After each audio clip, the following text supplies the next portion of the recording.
Let's continue to solve some problems using long division. Remember, I like to give myself a hint that there's one big happy family. I have the dad, mom, sister, and brother. I first divide, then I multiply, I subtract, and I bring down. So if I start with the equation 134 divided by 7, I have my dividend, the whole total, my divisor, how many equal groups I have, and I'm looking for the quotient, my answer to a division problem. And I'm going to rewrite this using long division. I have the dividend inside my division symbol, and my divisor comes on the outside. I like to put a multiplication sign in the corner there to remind myself that I'm going to multiply what I'm writing down here multiplied by my divisor. So now, again, I'm going to start by going by each place value. So I'm going to go step by step. I'm thinking I have 7 equal groups. That's my divisor. I'm going to see how many times can I split up this 1 into those 7 equal groups, and I can't. So I write 0. I just divided. My next step is to then multiply. I'm going to multiply what I just thought times it by my divisor. 0 times 7 is 0. My next step is to then subtract. 1 minus 0 is 1.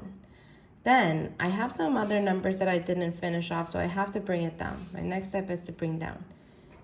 I'm going to bring down my 3. Now I'm going to start this process over and go back to divide. I'm going to think, how many times does 7 go into 13? So again, I have 7 equal groups. How equal as possible can I split this 13 into those 7 equal groups? And I know I can split it up into, if I have 2, I know that when I multiply, I'm going to have too many. It's going to be 14 here, and I can't do 13 minus 14. And I can see that if I split up 7, if I have 7 groups and split up 13, I can only do it one time.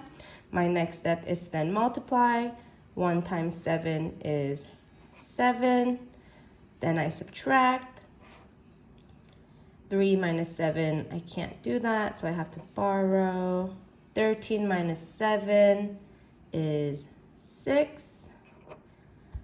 Then I bring down my next number here. And my new total that I'm dividing, because I have to start over again, is 64. So now my new thought is, how many times can 7 go into 64? As equal as I can. It might not be perfect, but as equal as I can. And I think, if I have 7 equal groups, I can split 64 as equally 9 times. Then when I just divided. My next step is to then multiply. I'm going to multiply what I just thought as the most equal groups as I can get. 9 times the divisor, which is 7. So again, 9 times 7 is 63. I then subtract. 4 minus 3 is 1. 6 minus 6 is 0. My next step is to bring down, but as you see, I don't have any numbers to bring down, so that means I'm done solving this equation. I have 1 left over. And to complete my equation, the way I write this is 19 and 1 left over, which means remainder of 1. So I write 19R1. So 134 divided by 7 is equal to 19 with a remainder of 1. Let's solve another problem using long division. I have 425 divided by 5. When I rewrite this, again, I have my dividend inside my division symbol and my divisor on the outside. I like to write the multiplication symbol in the corner to remind myself. So my first step is to think, I have 5 equal groups, and I'm going to start with my hundreds place here. How many times can I have 5 go into 4? And I know that's 0 times. My next step is to then multiply. 0 times 5 is 0. I then subtract. 4 minus 0 is 4. My next step is to then bring down. And I'm only going to bring down again 1 at a time. So after I brought that 2 down, I'm going to start this process all over again. But this time I'm thinking, how many times does 5 go into 42? And I think It's not going to be perfect because I know 42 cannot be divided by 5 equally, but as close as possible. 5 can go into 42 8 different times. Then my next step is to multiply. 8 times 5 is 40. Then I subtract. 2 minus 0 is 2. 4 minus 4 is 0. And then I bring down if I have any numbers, and I do. So I bring down the 5. And again, I have to now start this whole process over again. I'm now thinking, how many times does 5 go into 25? And I know actually 5 can go into 25 5 equal times. My next step is to multiply. 5 times 5 is 25. Then I subtract. 5 minus 5 is 0. 2 minus 2 is 0. Then my last step is to bring down, but I don't have anything to bring down. And I notice for this problem, I have no remainders. Nothing is left over here. So 425 divided by 5 would be 85. And one way I can check myself to see, is that really the correct answer?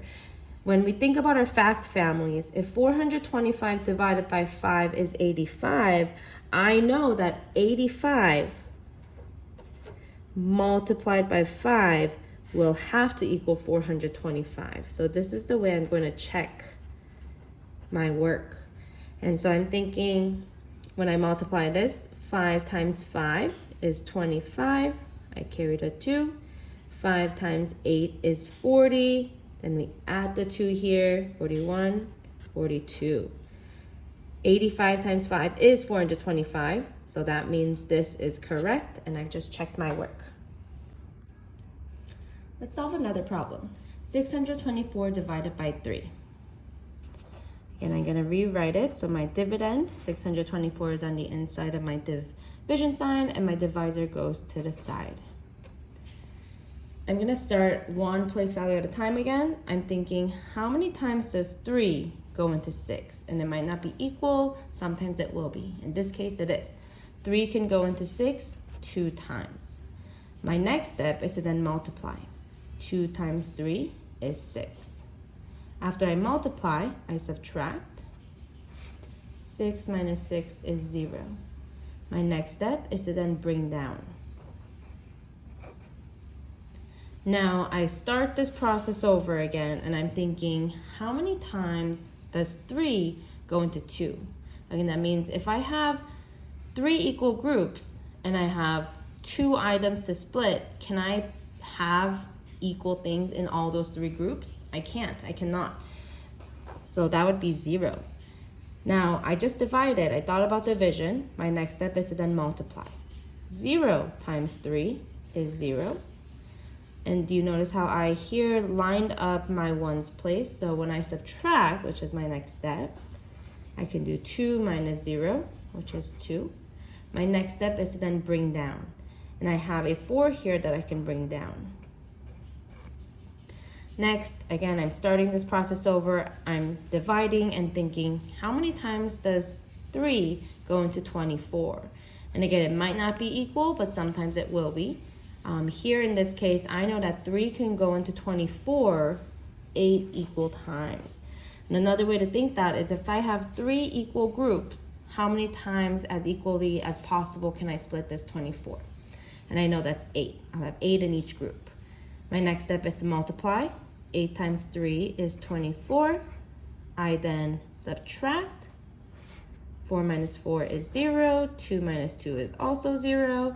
And then my next step is bring down, but I have nothing to bring down here.